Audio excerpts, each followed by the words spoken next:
is Herbalist Kareem, and I'm about to talk to you about actually what the title's talking about, OPP. You know what I'm saying? Other people's property. So I know you heard about that song, Other People, OPP. You know what OPP? Yeah, you know me. You know what I mean?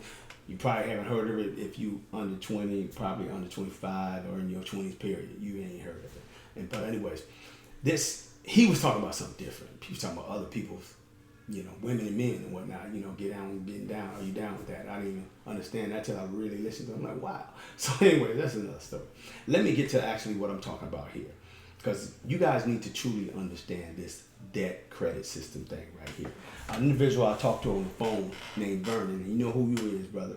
He actually said, and my wife, when I started investing in homes, I said, okay, so how are you going to do it? And he actually mentioned that he had some money saved up and he was going to acquire some cash, and he was going to actually utilize that to go get him flip his first property and whatnot, because he wanted to get into flipping property. I said, okay. I said, well, listen, let me share a story with you to help you understand the difference between the brother over here and the brother over here. So we can use Kareem and we can use Vernon. So follow along with this story right here.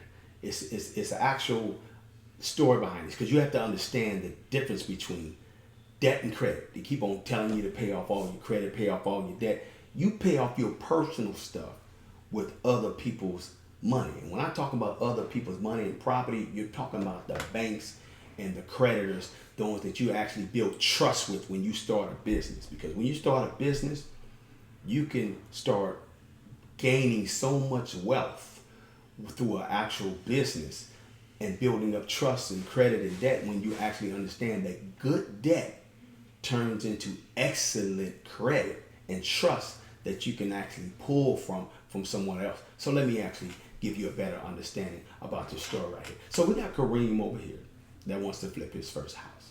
And we got Vernon over here that wants to flip his first house. So Vernon and Kareem, they both want to buy the same size home. Both have one house costs 4,000 square footage and the other home costs 3,500 square footage. So Kareem's home is 3,500 square footage that we want to buy. Vernon's house is 4,000 square footage we want to buy. So Vernon finds his house. He gets his actual real estate agent, his appraisal, his actual inspector, and the person that's going to actually rehabilitate the property and the home and everything for him. He gets all that done. He finds him a nice home that's worth about what? That's worth about $220,000, but the bank or whoever he's buying it from, he's able to get this property for about 80 grand. So he has himself a good solid $120,000 worth of equity in that property once he flips this property the correct way. He's like licking his chops and he's ready to go. Kareem, on the other side, Kareem found himself a 3,500 square footage home, and actually the price is going for almost $225,000, and he's about ready to get this property for about the same price, $75,000. So he has himself a give or take about $125,000 worth of equity that he's gonna get when he flips this house. So they're both happy. The difference between the two is Vernon is actually using his 401k or his CD or actually his pension or his savings. He's using his money to flip his first house. He actually used that $80,000 that is already in an investment, that's already actually a turnkey and bringing in some dividends for him and everything. He actually cashes in and gets that money. Or he takes money that's sitting in his bank account that he really ain't really been making no money, and he uses that. Kareem, on the other hand, he actually had a couple corporations and LLCs going, businesses, and he actually has trust with the bank, that he's been having trust with the bank for over 2-3 years, and he already has capital and credit and good debt with them that he's been paying on time and keeping his utilization under 25%. So Kareem can go down there and pull from his credit cards, his business credit cards, his actual on his business side to get business loan. He can get anywhere between $150,000 to $250,000 from one bank, not just several, one bank. So he actually goes and gets his actually $75,000, or he knows he needs about $120,000 to maybe rehab. $10,000, $15,000 extra, and also paying the real estate agent, all of that. He knows he needs that, just like Vernon knows he needs that. So Vernon pulls out from his CD or a couple of CDs or his 401k. He actually pulls out about 120K because he has over $500,000 with his portfolios that he's been building. But he pulls this money out, his own cash. Now he gets it with penalties. Vernon, he gets hit with all kinds of actual penalties and capital gains taxes if you don't put the money back and invest it. Vernon has to deal with that. On Kareem's side, he actually just has a clock on him because the bank says, okay, you want to actually loan for business operations. You want a loan to take care of others so you can expand and whatnot. So we're going to actually give you that. Actually, you asking for $150,000. You know, your credit been good with us for over, 3-4 years. We're going to go ahead. You can loan up to 180. We'll give you that much. Nah. Kareem says, all I need was 150K to be on the safe side. Kareem gets that money from the bank. Vernon gets this money from the 401k and an actual mutual fund. So they both got their money to go and do what they need to do. Vernon flips his house successfully, pays the actual real estate agent, pays the inspector, pays the appraisal, pays the actual rehab individuals that rehab the property for him, and he gets it done in less than 2 to 3 months. Kareem actually does the same thing, pays the real estate agent, pays the inspector, pays the appraisal, pays the actual the individuals that actually help them rehab the property material. Both of them spend about, for getting all this done, about 10 to 15 grand. So minus that from the top, and also paying the actual real estate agent. So they both had to spend about, let's just say, $20,000 to get this all done. They had the money, no big deal. So after they flipped their property, both of them flipped their property successfully in less than 90 days. So now they're both sitting on, after everything was paid out, they both have themselves $90,000 to $100,000 in their pocket. They like, yeah. So actually, Vernon puts his cash back in his mutual funds, and he had to actually pay the money back because he surrendered on one of his mutual funds or his 401ks. He had to pay those penalties and fees and whatever. But he didn't really gain anything because we moved and kind of like moved his actual investments and took money there out of his investments to flip a property. Was he successful? Yeah, he was successful. But he used his own money. And he got penalized for using his own money. Versus Kareem, he used somebody else's money. Other people's money. The bank's money. You know what I'm saying? Because he had good business credit and good business credit with them. Because Kareem's understand the game of other people's property, other people's money. So Kareem built trust with banks and creditors for 2-3 years. So now Kareem can get $150, $250, $500,000 if he wants from one bank or two or multiple institutions at one time.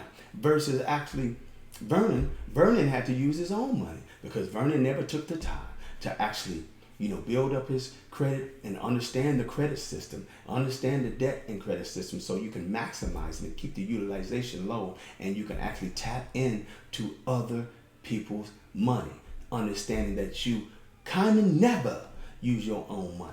You know what I mean? When you paying off personal debt and actually and business debts or whatever, those are things that you plan on keeping for yourself.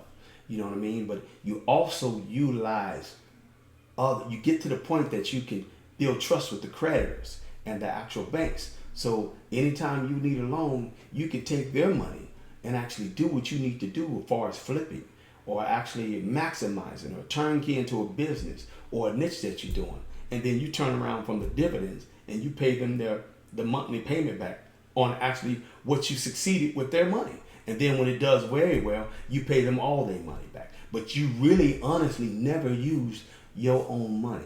Now, of course, you got fees here and there that you have to pay, but ultimately, you get to the point that you knowing how to strategically never use your own money when you're actually trying to maximize and huge investments. And when it comes to real estate, that's several ways of getting paid from real estate. Several ways of getting paid from real estate. Banks don't even like you getting a loan for real estate. That's why you heard when Kareem did his actual scenario, he didn't actually tell the bank he was getting it to flip a home because they don't make no money that way. They ended to actually maximize credit from you so they can get interest on top of that. So I wanted to help you understand that when you are actually starting a business and you actually get that business as a turnkey and actually make it successful and build up trust with the creditors and the bank, after 9 months, a year, 2 years, really after the 2 years, it really just opens up the trust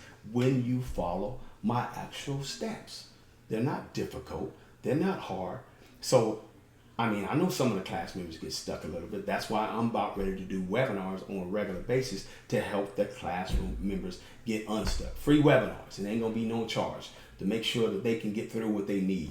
So anyways, I wanted to help you understand the two stories, to help you understand that when you actually are it don't take you till you hit 62, 65 to now you want to flip a house and you want to do things because your 401ks and your pensions and your annuities and your CDs have matured. And now when you want to tap into it because they got penalties on, you can't touch it, you can't do this, and you want to actually start maximizing investing. Yes, it will work. Do fine. But why not use their money? Why not get an actual credit? You helping them out and they helping you out. Then at the end of the day, no harm, no foul. You know what I mean? And on top of that, the real gift to that is when you do flip a property using their money, their credit. You know what they do for you? They'll allow you to loan up to 10 times, up to now, 10 times that amount that you actually paid them back in record time. So that's the beauty of actually using a creditor or a bank's loans money. Because when you pay them back, that same bank is going to be like, you know what, I'll give you triple, if not 10 times that amount.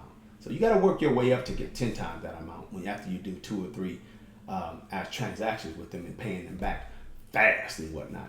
But when you actually get on that stick, but when you first starting out for the first and second time, they'll actually bless you the first time. I mean, with a little amount like 25, 50 grand. But after that, the second time, they'll start blessing you with double that amount, 100 to 120 grand. Then the third time, now they just like, really, we'll give you 150 to $250,000. Then the fourth time, the floodgates open up fast, $500,000 to $1 million. You know, Dun & Bradstreet don't even pay you a visit until you get your first $500,000 loan from the bank.